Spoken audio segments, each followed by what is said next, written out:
사도행적 제37장 바울의 마지막 예루살렘 여행. 바울은 6월절 전에 예루살렘에 도착하기를 심히 바랬는데 이는 절기에 참석하기 위하여 세계 각처에서 올 사람들을 만날 기회를 가지고자 함이었다. 바울은 항상 믿지 않는 자국민들이 귀중한 복음의 빛을 받아들일 수 있도록 자신이 그들의 편견을 제거하는 도구가 되었으면 하는 희망을 품고 있었다. 그는 또한 예루살렘 교회를 방문하여 이방 교회들이 유다에 있는 가난한 형제들에게 보내는 선물들을 전해주기를 바랬다. 그리고 이번 방문으로 그는 유대인과 회심한 이방인 사이에 공고한 연합이 이룩되기를 희망하였다. 고린도에서 사업을 마친 후 바울은 팔레스틴의 해안에 있는 어떤 항구로 직접 항해해 가고자 결심하였다.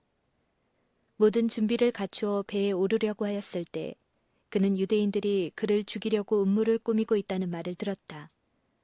과거에도 이 신앙의 반대자들은 사도의 사업을 종식시키고자 하였으나 그들의 모든 노력은 실패하였다. 복음 전도에 따른 성공은 유대인들의 분노를 새로이 일으켰다. 각 지방으로부터 새로운 교리의 전파에 대한 보고가 들어오고 있었는데 거기에 따르면 유대인들은 의문의 율법의 의식을 준수하지 않아도 되며 이방인들은 아브라함의 자손으로서 유대인과 함께 동등한 특권을 받는다고 하였다. 바울은 고린도에서 전도할 때 그의 편지들에서 그처럼 힘있게 주장한 동일한 논증을 제시하였다. 헬라인과 유대인이나 할레당과 무할레당이나 분별이 있을 수 없다는 그의 힘있는 진술을 그의 원수들은 대담한 참남의 말이라고 생각하였다. 그리하여 그들은 그의 음성을 침묵시키기로 결심하였다. 음모에 대한 경고를 받고 바울은 마게도냐로 돌아가고자 결심하였다. 그는 6월절 예배에 맞추어 예루살렘에 도착하려던 계획을 포기할 수밖에 없었으나 오순절에는 그곳에 있게 되기를 바랬다. 바울과 누가를 동행한 이들은 베레아 사람 브로의 아들 소바더와 데살로니가 사람 아리스다고와 세군도와 더베 사람 가이오와 및 디모데와 아시아 사람 두기고와 드로비모였다. 바울은 이방 교회들이 낸 거액의 돈을 가지고 있었고 이것을 유대의 사업에 책임을 진 형제들에게 전달하고자 하였으므로 연금을 낸 여러 교회를 대표하는 이들 형제들을 데리고 예루살렘으로 가고자 준비하였다. 바울은 6월절을 지키려고 빌립보에 머물렀다. 누가만 그와 함께 남아 있었고 나머지 사람들은 드로아로 건너가 그곳에서 바울을 기다렸다. 빌립보 사람들은 사도가 회심시킨 자들 중에서 가장 사랑스럽고 마음이 진실한 사람들이었으므로 그는 8일간의 절기 동안에 그들과 평화스럽고 행복한 교제를 나누었다.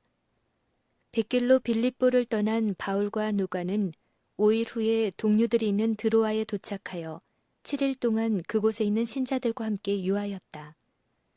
그가 체류한 마지막 날 저녁에 형제들이 떡을 때려 함께 모였다.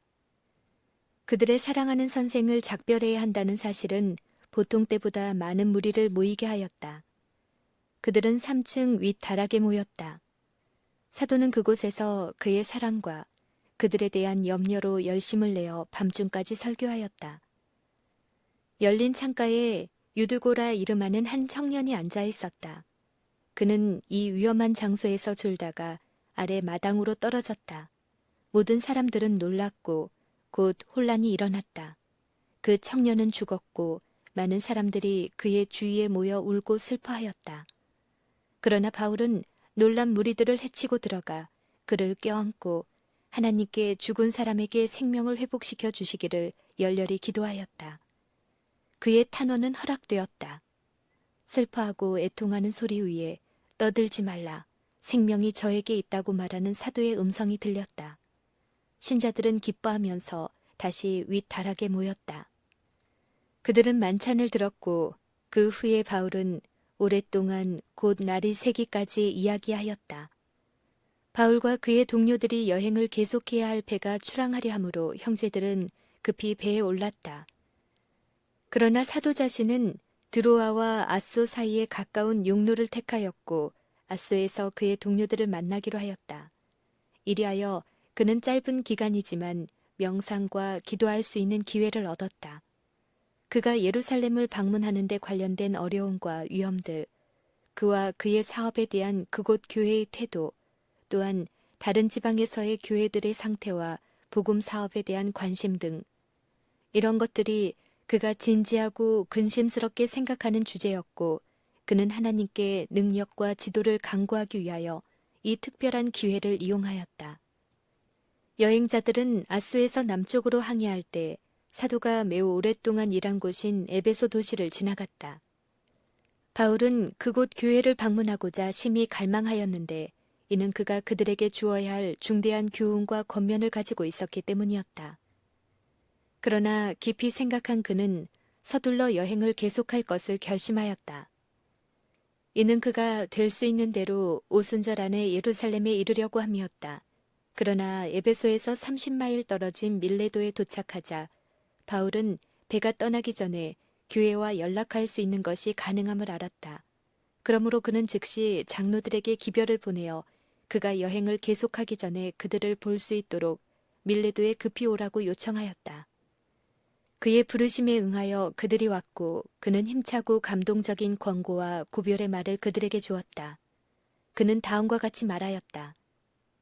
아시아에 들어온 첫날부터 지금까지 내가 항상 너희 가운데서 어떻게 행한 것을 너희도 아는 바니 곧 모든 겸손과 눈물이며 유대인의 관계를 인하여 당한 시험을 참고 주를 섬긴 것과 유익한 것은 무엇이든지 공중 앞에서나 각 집에서나 꺼림이 없이 너희에게 전하여 가르치고 유대인과 헬라인들에게 하나님께 대한 회개와 우리 주 예수 그리스도께 대한 믿음을 증거한 것이라.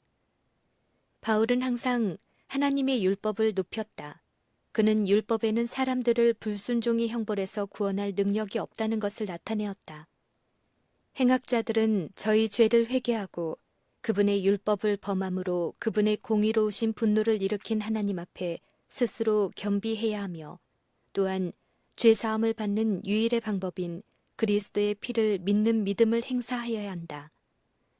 하나님의 아들은 그들의 희생 제물로서 돌아가셨고 그들의 대언자로 아버지 앞에 서시려고 하늘로 승천하셨다. 그들은 회개와 믿음으로 죄의 선고에서 벗어날 수 있고 그리스도의 은혜를 통하여 그 후에는 하나님의 율법에 복종할 수 있다. 바울은 계속해서 말하였다. 보라, 이제 나는 심령의 매임을 받아 예루살렘으로 가는데 저기서 무슨 일을 만날는지 알지 못하노라. 오직 성령이 각 성에서 내게 증거하여 결박과 환난이 나를 기다린다 하시나 나의 달려갈 길과 주 예수께 받은 사명 곧 하나님의 은혜의 복음 증거하는 일을 마치려 하면은 나의 생명을 조금도 귀한 것으로 여기지 아니하노라. 보라, 내가 너희 중에 왕래하며 하나님 나라를 전파하였으나 지금은 너희가 다 내 얼굴을 다시 보지 못할 줄 아노라. 바울은 이 증언을 하려고 계획하지 아니하였으나 그가 말하는 동안 영감의 성령이 그에게 임하여 이것이 에베소 형제들과의 최후의 모임이 되지 아니할까 하는 그의 염려를 확증시켰다. 그러므로 오늘 너희에게 증거하노니 모든 사람의 피에 대하여 내가 깨끗하니 이는 내가 꺼리지 않고 하나님의 뜻을 다 너희에게 전하였음이라. 반대를 당하지 않을까 하는 두려움도 우정이나 갈채를 얻으려는 바램도 바울로 하여금 그들의 교훈과 경고와 시정을 위하여 하나님께서 그에게 주신 말씀을 억제하게 할 수 없었다. 하나님께서는 오늘날도 당신의 종들에게 말씀을 전하고 그 교훈을 실행하는 데 담대하기를 요구하신다. 그리스도의 목사들은 최고의 기쁨을 주는 진리만을 백성들에게 제시하고 그들에게 양심의 고통을 일으키는 다른 진리들은 억제해 두는 일이 없어야 한다. 그는 품성의 개발을 깊은 염려를 가지고 바라보아야 한다. 만일 그의 약물이 중 어느 하나가 죄악을 품고 있는 것을 알게 될 때에는 충실한 목자로서 하나님의 말씀에서 그 경우에 적합한 교훈을 주어야 한다. 만일 목사가 그들이 자의로 행하는 것을 경고하지 아니한다면 그는 그들의 영혼에 대하여 책임을 져야 할 것이다. 높으신 이의 사명을 성취시키는 목사는 그리스도인 신앙의 모든 점에 대하여 그의 백성들을 충실히 교훈하고 그들에게 저희가 하나님의 날에 완전히 설 수 있기 위하여 어떤 사람이 되어야 하고 무엇을 해야 하는지 가르쳐야 한다. 진리를 충실히 가르친 자만이 그의 사업이 마칠 때 바울처럼 모든 사람의 피에 대하여 내가 깨끗하다고 말할 수 있을 것이다. 사도는 그의 형제들에게 이렇게 권고하였다. 너희는 자기를 위하여 또는 온 양떼를 위하여 삼가라. 성령이 저들 가운데 너희로 감독자를 삼고 하나님이 자기 피로 사신 교회를 치게 하셨느니라. 복음을 전하는 목사들이 항상 마음속에 그들이 그리스도의 피로 산 사람들을 다루고 있다는 것을 생각하였다면 그들은 그들의 사업의 중대성에 대한 깊은 깨달음을 가졌을 것이다. 그들은 자신과 그들의 양떼에 주의를 기울여야 한다. 그들 자신들의 모본이 그들의 교훈을 설명하고 굳게 해야 한다. 생명의 길을 가르치는 교사들로서 그들은 진리가 악평을 받게 될 기회를 주지 말아야 한다. 그들은 그리스도의 대표자로서 당신의 이름의 명예를 유지하여야 한다. 그들은 헌신한 순결한 생애와 경건한 말로 그들의 높으신 부르심에 합당한 사람들임을 증거하여야 한다. 에베소 교회를 엄습하게 될 위험들이 사도에게 알려졌다. 사도는 내가 떠난 후에 흉악한 이리가 너희에게 들어와서 그 양떼를 아끼지 아니하며 또한 너희 중에서도 제자들을 끌어 자기를 쫓게 하려고 어그러진 말을 하는 사람들이 일어날 줄을 내가 아노라고 말하였다. 바울은 장래를 내다보면서 교회가 안팎의 원수들에게 당해야 할 공격을 보고 교회를 위하여 몹시 걱정하였다. 그는 진정한 열심을 가지고 깨어 그들의 거룩한 임무를 지키라고 형제들에게 명하였다. 그는 그들에게 그들 중에서 행한 자신의 불효불굴의 수고를 예를 들어서 지시하였다. 그러므로 너희가 일깨어 내가 3년이나 밤낮 쉬지 않고 눈물로 각 사람을 훈계하던 것을 기억하라. 바울은 말을 계속하였다. 지금 내가 너희를 주와 및 그 은혜의 말씀에 부탁하노니 그 말씀이 너희를 능히 든든히 세우사 거룩해 하심을 입은 모든 자 가운데 기업이 있게 하시리라. 내가 아무의 은이나 금이나 의복을 탐하지 아니하였다. 어떤 에베소 형제들은 부자였으나 바울은 결코 그들에게서 개인적 이익을 추구하지 아니하였다. 그의 기별 가운데는 자신의 필요를 호소하는 부분이 없었다. 그는 이 손으로 나와 내 동행들의 쓰는 것을 당하였다고 선언하였다. 그의 힘에 겨운 수고와 그리스도 사업을 위한 광범위한 여행 중에서도 그는 자신의 필요를 공급하였을 뿐만 아니라 동료 사역자들을 부양하고 매우 가난한 이들을 구제하기 위하여 어떤 것들을 절약할 수 있었다. 그는 끊임없는 근면과 가장 철저한 절약을 통하여 이 일을 성취하였다. 그러므로 그는 다음에 말한 바와 같이 자신의 모본을 지적할 수 있었다. 범사에 너희에게 모본을 보였노니 곧 이같이 수고하여 약한 사람들을 돕고 또 주 예수의 친히 말씀하신 바 주는 것이 받는 것보다 복이 있다 하심을 기억하여야 할지니라. 이 말을 한 후 무릎을 꿇고 저희 모든 사람과 함께 기도하니 다 크게 울며 바울의 목을 안고 입을 맞추고 다시 그 얼굴을 보지 못하리라 한 말을 인하여 더욱 근심하고 배에까지 그를 전송하니라. 여행자들은 밀레도에서 행선하여 바로 곳으로 가서 이튿날 로도에 이르러 거기서부터 소아시아 서남 해안에 있는 바라다로 가서 거기서 베니게로 건너가는 배를 만나서 타고 갔다. 배가 짐을 푸는 두로에서 그는 몇몇 제자들을 만나 그들과 함께 7일 동안 유하였다. 성령을 통하여 이 제자들은 예루살렘에서 바울을 기다리고 있는 위험에 대하여 경고하고 예루살렘에 들어가지 말라고 바울에게 간청하였다. 그러나 고통과 투옥에 대한 공포도 사도로 하여금 그의 목적한 바를 돌이키게 하지 못하였다. 두로에서 보낸 그 주일의 끝에 모든 형제들이 그들의 처자들과 함께 바울을 전송하여 배에까지 왔고 그가 배에 오르기 전에 그들은 바닷가에서 무릎을 꿇고 바울은 그들을 위하여 그들은 바울을 위하여 서로 기도하였다. 서남쪽으로 여행을 계속한 여행자들은 가이사랴에 도착하여 7 집사 중 하나인 전도자 빌립의 집에 들어가서 유하였다. 거기서 바울은 평화스럽고 행복한 몇 날을 보내었었는데 이것이 그가 오랫동안 누리기를 바란 완전한 자유의 마지막이었다. 누가는 바울이 가이사랴에 체류하는 동안 한 선지자 아가보라 하는 이가 유대로부터 내려와 우리에게 와서 바울의 띠를 가져다가 자기 수족을 잡아매고 말하기를 성령이 말씀하시되 예루살렘에서 유대인들이 이같이 이 띠 임자를 결박하여 이방인 손에 넘겨주리라고 하였다고 말한다. 누가는 계속해서 우리가 그 말을 듣고 그곳 사람들로 더불어 바울에게 예루살렘으로 올라가지 말라고 권하였다고 말한다.